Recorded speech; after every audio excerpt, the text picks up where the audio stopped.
Back की तरफ से, तो इसलिए मैंने आप लोगों को बैक का नज़ारा दिखाया था। और विक्टोरिया मेमोरियल फ्रंट से कैसा लगता है मैं आप लोगों को दिखाती हूँ।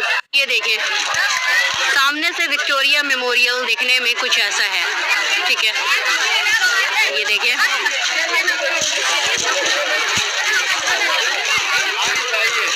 और इसके सामने एक स्टैचू, ये देखें यहाँ पे।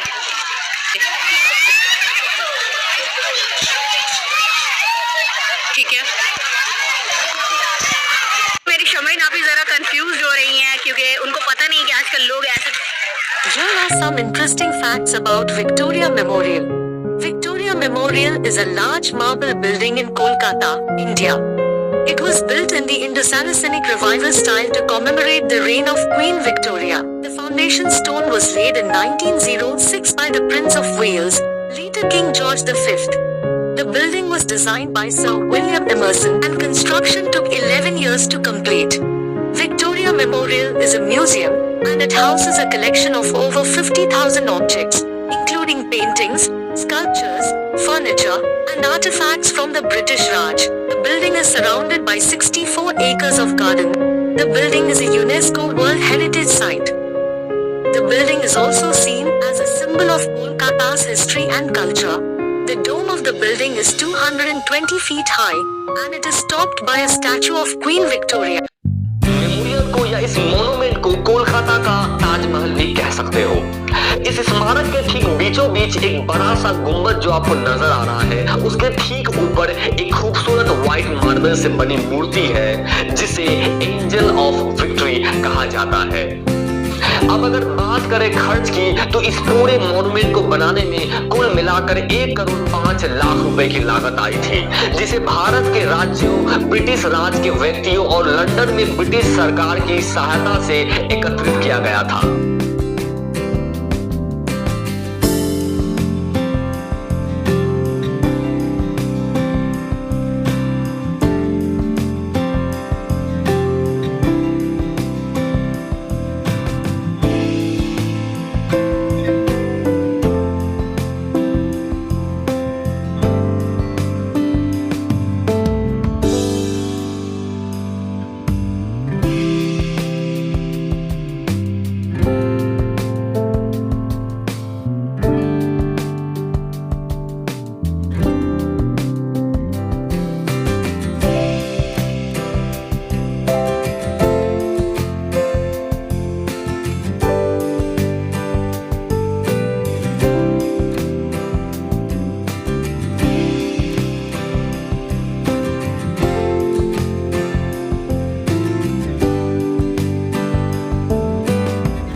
184 फीट ऊंची इमारत सफेद रंग के मकराना मार्बल के साथ बनाई गई है, जिसे जोधपुर राजस्थान से लाया गया था। कोलकाता के विक्टोरिया मेमोरियल के पास करीब 64 एकड़ में फैला शानदार बगीचा है। इस बगीचे की खूबसूरती देखते ही बनती है। अगर आप विक्टोरिया मेमोरियल देखने जा रहे हैं तो आपको वहाँ 2 ऑप्शन मिलते हैं।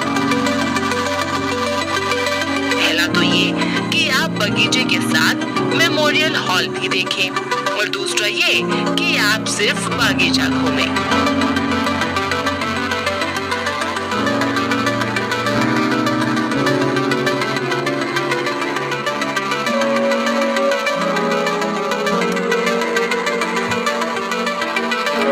विक्टोरिया मेमोरियल के आसपास के बागों को डेविड पेन और बागवानों की टीम को नियुक्त किया गया है।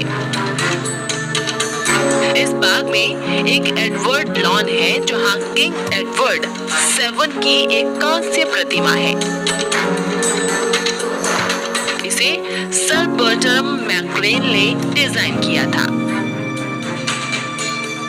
वहीं कर्जन लॉन में फ्रेडरिक विलियम पोमेरॉय द्वारा डिजाइन की गई कर्जन की मूर्ति है। अब चलिए आपको विक्टोरिया मेमोरियल के अंदर ले चलते हैं। हुई तब लॉर्ड जॉर्ज कर्जन द्वारा कोलकाता में एक आपात बैठक आयोजित की गई थी। उस समय वो भारत के वायसराय थे। उन्होंने ये सुझाव दिया कि रानी की स्मृति में विशाल गार्डन के साथ एक म्यूजियम बनाया जाना चाहिए। वो चाहते थे कि ये इतना भव्य हो कि आने वाले वर्षों में कोलकाता आने वाले सभी पर्यटक अपनी आंखों के सामने अतीत को पुनर्जीवित होते हुए देखें और उसे याद करें। इसके बाद विक्टोरिया मेमोरियल का निर्माण किया गया। हालांकि बैठक में 1901 में हुई थी, लेकिन मेमोरियल की पहली आधारशिला किंग जॉर्ज वी ने 1906 में रखी थी।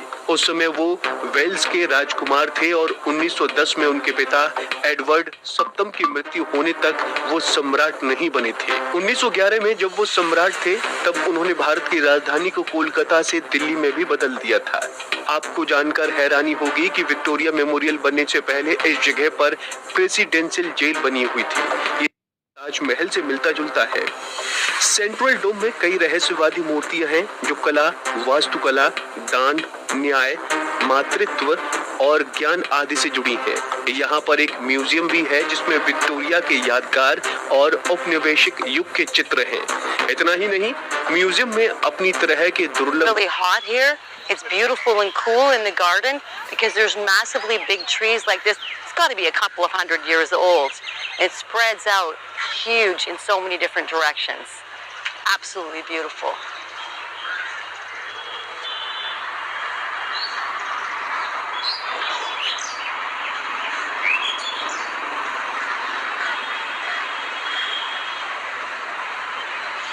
I'm a tree hugger.